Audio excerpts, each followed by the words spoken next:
L'Afrique regorge de ressources naturelles précieuses, comme l'or, le diamant, le cuivre et le cobalt, attirant des entreprises internationales. Pourtant, cette richesse profite rarement aux populations locales. L'exploitation minière est souvent synonyme de contrats déséquilibrés, de dégradation environnementale et d'une pauvreté persistante. Entre 2008 et 2018, dans le secteur aurifère, le taux médian de redevance a légèrement augmenté, passant de 3% à 5% dans 13 pays d'Afrique subsaharienne.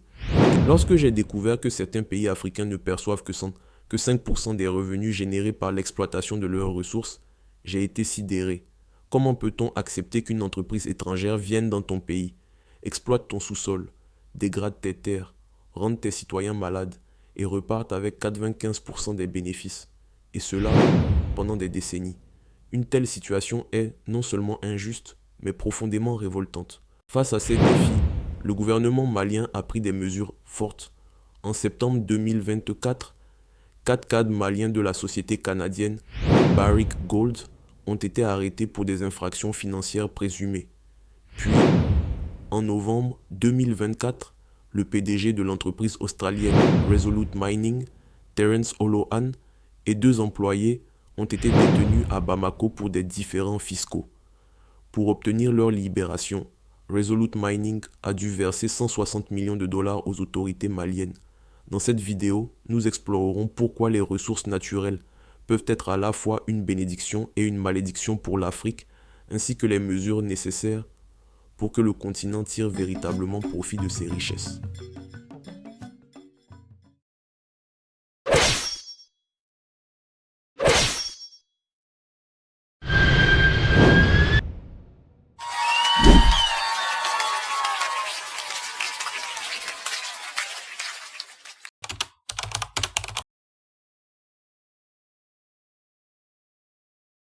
L'Afrique, riche en ressources naturelles, fait face à des défis socio-économiques majeurs, souvent exacerbés par la corruption et une gouvernance défaillante. Explorons quelques cas emblématiques pour comprendre comment ces richesses deviennent parfois une malédiction. La République démocratique du Congo. La République démocratique du Congo, souvent qualifiée de scandale géologique, possède d'immenses réserves de minéraux précieux, notamment le coltan, indispensable à la fabrication de composants électroniques. Pourtant, l'exploitation de ces ressources est profondément marquée par des pratiques illégales et une corruption omniprésente. Dans certaines régions, comme celle contrôlée par le groupe rebelle M23, des taxes imposées sur la production minière génèrent des revenus estimés à 300 000 dollars par mois. Ces fonds alimentent les conflits et maintiennent une instabilité chronique. De plus, malgré des initiatives visant à certifier l'origine des minerais, la corruption et la contrebande persistent. Cela rend inefficace la traçabilité du coltan et permet aux minerais issus de zones de conflit d'inonder les marchés mondiaux. En conséquence, l'État congolais perd des revenus considérables qui pourraient être réinvestis dans le développement économique et social du pays. La Guinée. La Guinée, détentrice des plus grandes réserves mondiales de bauxite, est un autre exemple frappant de cette malédiction des ressources. Le secteur minier guinéen est miné par une corruption systémique. En 2020, la corruption était estimée à près de 600 milliards de francs guinéens par an, soit environ 60 millions de dollars. En 2023, la Guinée se classait au 142e rang sur 180 pays dans l'indice de perception de la corruption, avec un score de seulement 24 sur 100. Cette situation reflète l'ampleur des pratiques corruptives dans le secteur minier, notamment des paiements pour accélérer l'octroi de titres ou encore le favoritisme dans les annexes fiscales des conventions. En Guinée, des actions concrètes sont entreprises. Récemment, Mori Camara, directeur des impôts, a été placé en garde à vue pour avoir facilité un allègement fiscal en faveur de compagnies minières. Une lueur d'espoir pour un continent en quête de justice. Lutter contre la corruption, c'est garantir un avenir équitable pour l'Afrique et ses habitants.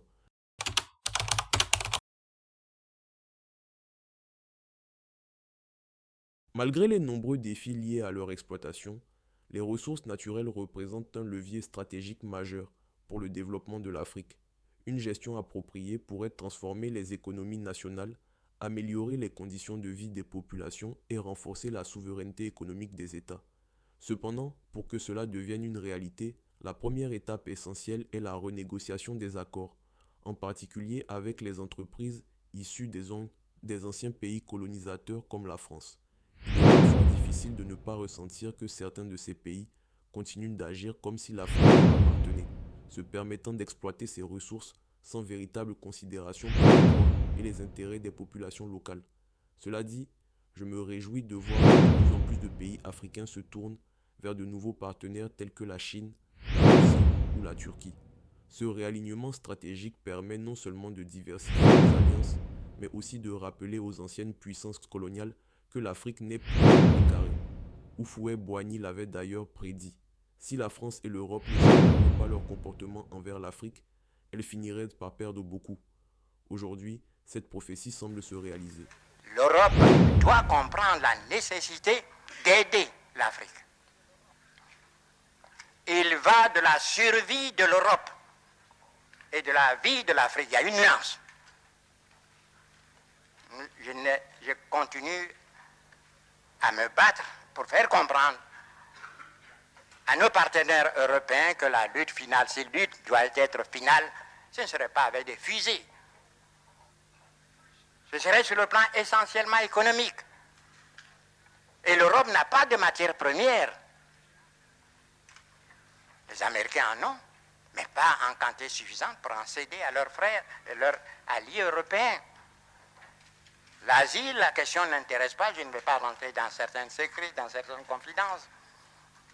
Mais l'Asie, même si elle avait des matières premières, la population est telle qu'elle ne pourrait pas, l'Asie ne pourrait pas couvrir ses propres besoins. L'Amérique latine, c'est la situation qui prévaut depuis des siècles dans cette partie de l'Amérique.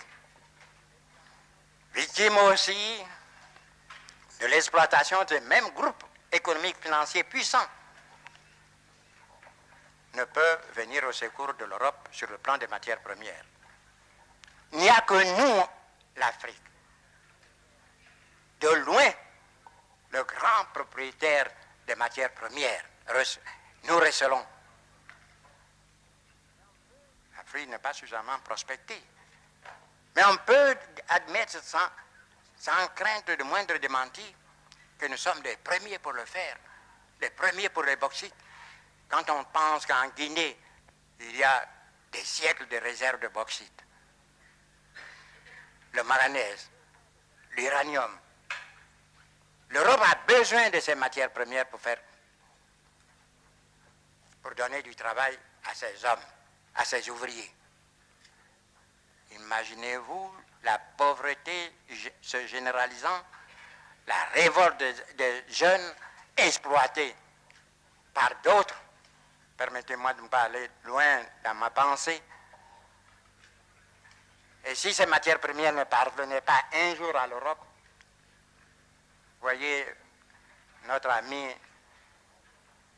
à faire face à 1 million ou 2 millions de chômeurs, et ce n'est pas facile de régler cela, malgré leur bonne volonté, ils y arriveront.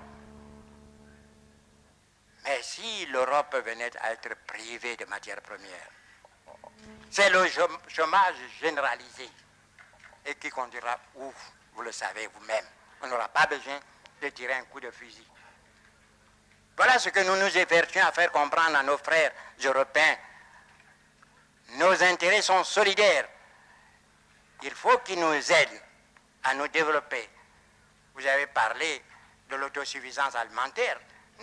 Nous en sommes conscients. Vous croyez que c'est de gaieté de cœur que nos frères tendent la main chaque année pour une aide alimentaire? Ils sont très dignes, mais ils n'ont pas le choix. Je l'ai dit en Côte d'Ivoire, et c'est la pensée du jour qu'on récite chez moi. L'homme qui a faim n'est pas libre. Et c'est vrai. Nous avons quitté la dépendance coloniale. Mais après 20 ans, nous pouvons faire le point. Pour l'essentiel de notre existence. Pour la nourriture, pour beaucoup. Pour nos soins médicaux. Pour notre éducation. Bref, pour tout ce qui permet l'épanouissement de l'être humain, nous sommes obligés, il faut le reconnaître, de nous adresser à nos anciens colonisateurs. Vous ne croyez pas que nous soyons conscients de cette triste situation? Nous voulons nous évader de cette situation-là et nous demandons à ce qu'on nous aide. Nous avons des hommes qui veulent travailler parce qu'il est nécessaire pour eux, pour leur existence, pour leur vie et même peut-être survie, de travailler.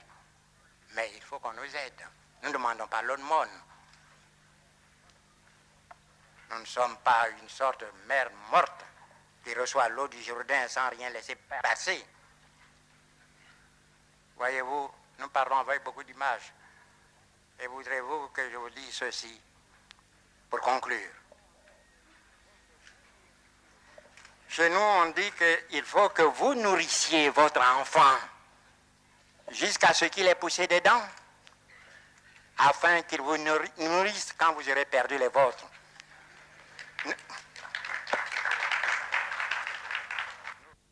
On peut reprocher bien de des clarté. choses à Houphouët, mais sur ce point précis, il a fait preuve d'un véritable esprit visionnaire. Cependant, malgré l'éloignement progressif de l'Afrique vis-à-vis de la France, le discours colonialiste et paternaliste de cette dernière reste inchangé. D'abord, nous avons un agenda qui doit sortir en quelque sorte des obsessions du passé.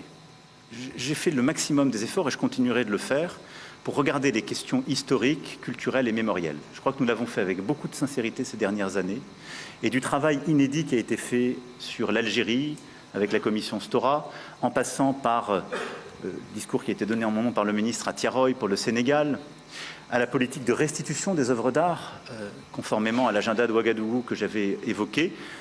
Nous avons, ces dernières années, profondément changé ce logiciel. C'est-à-dire que la France regarde son passé dans sa complétude, elle a nommé les choses et elle cherche à avoir une approche scientifique, historiographique, à la fois décomplexée et dépassionnée, et nous le ferons encore avec le Cameroun, avec le comité d'historiens que nous avons installé. Et j'assume totalement cette politique, elle est bonne. Et je le dis en tant que président de la République, né après la décolonisation, dans un continent qui a 75% à moins de 25 ans. Le dialogue avec l'Afrique ne peut pas être l'otage d'un panafricanisme de bonne aloi contemporain qui utilise en quelque sorte un discours post-colonial en ayant d'ailleurs des soutiens de revers qui sont les impérialistes d'aujourd'hui.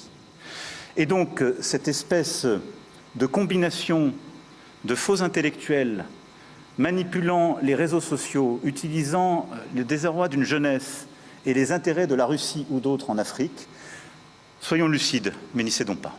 Et donc dans ce contexte-là, non, la France n'est pas en recul en Afrique, elle est simplement lucide, elle se réorganise. Je dis ça parce que quand je lis une bonne partie de notre presse et beaucoup de commentaires, les gens, regardant avec les lunettes d'hier, disent « c'est terrible, l'Afrique, on est en train de disparaître ». Non, on a choisi de bouger en Afrique. On a choisi de bouger parce qu'il fallait bouger.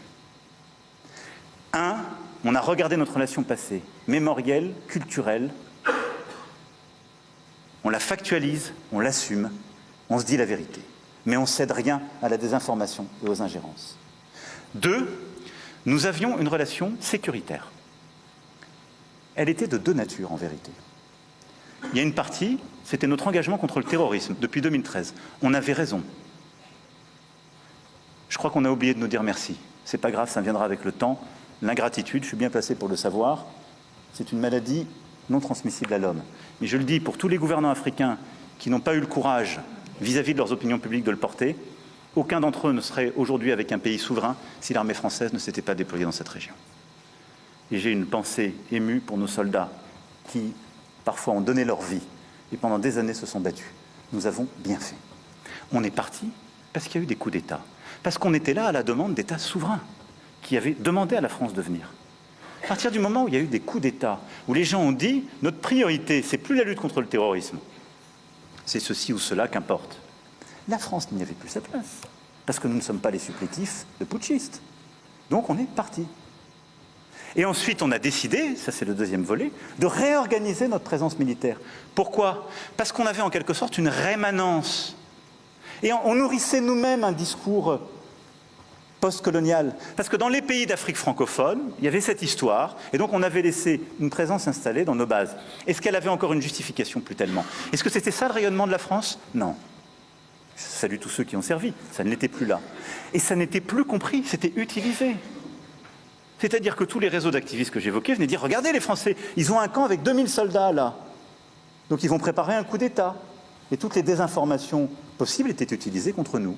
Donc nous avons patiemment, et je remercie Jean-Marie Bockel, je le remercie à double titre, personnel et pour cette mission, parce qu'il fait partie de ceux qui ont vécu dans sa chair et la chair de sa famille ce que j'évoquais tout à l'heure. Mais il a mené patiemment, en lien avec les ministres et le SEMA, cette mission. Et donc nous avons proposé aux chefs d'État africains de réorganiser notre présence. Comme on est très poli, on leur a laissé la primauté de l'annonce. Mais vous ne vous trompez pas, c'est nous qui l'avons... Et parfois, il a fallu y pousser. Mais pas parce qu'on est poli, correct et qu'on se réorganise nous-mêmes, qu'il faudrait que ce soit retourné contre nous en disant « ils sont chassés d'Afrique ». Je peux vous dire que dans bien de ces pays, on ne voulait pas enlever l'armée française ou même la réorganiser. Mais on l'a assumé ensemble. C'est ça le partenariat.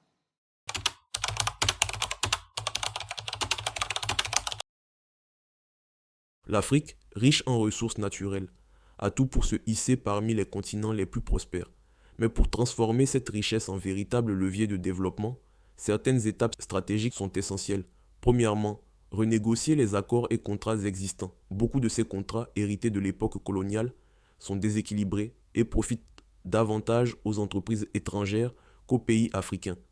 Renégocier ces accords permettrait d'assurer une répartition plus équitable des bénéfices, tout en imposant des normes strictes sur l'environnement, les droits sociaux et les taxes. Par exemple, la Guinée a récemment revu ses contrats miniers pour augmenter sa part des revenus issus de la bauxite. Deuxièmement, transformer localement les ressources, exporter des matières premières brutes prive l'Afrique d'une grande partie de leur valeur ajoutée. Construire des raffineries, transformations et des infrastructures locales permettrait non seulement de créer des emplois, mais aussi de renforcer les économies nationales. Et prenons l'exemple du Nigeria qui investit dans des raffineries pour transformer son pétrole brut et réduire sa dépendance aux importations. Troisièmement, créer des fonds souverains pour réinvestir dans l'avenir. Les revenus tirés des ressources naturelles doivent être gérés de manière durable. Ces fonds peuvent financer des projets dans l'éducation, la santé ou les infrastructures, assurant ainsi un développement à long terme. Le Botswana, par exemple, utilise ses revenus issus des diamants pour bâtir un avenir meilleur pour ses citoyens. Quatrièmement, diversifier les économies. Dépendre uniquement des ressources naturelles expose les pays africains aux fluctuations des prix mondiaux. Investir dans des secteurs comme l'agriculture, la technologie ou le tourisme permettrait de stabiliser les économies et d'encourager l'innovation. Le Rwanda, en misant sur la technologie et le tourisme, montre que la diversification est possible et porte ses fruits. Enfin, renforcer la gouvernance et la transparence. La corruption est l'un des principaux obstacles au développement lié aux ressources naturelles. Adopter des standards internationaux comme ceux de l'Initiative pour la transparence des industries extractives et permettre aux citoyens de participer à la surveillance des projets extractifs garantirait une gestion plus équitable et efficace des richesses. Le Sénégal, en publiant régulièrement ses revenus pétroliers et gaziers, est un exemple inspirant en la matière. Pour que ces matières premières deviennent une véritable bénédiction, l'Afrique doit miser sur la souveraineté économique, la transformation locale, la diversification et la transparence. Ces étapes permettront au continent de s'assurer un avenir prospère, équitable et durable.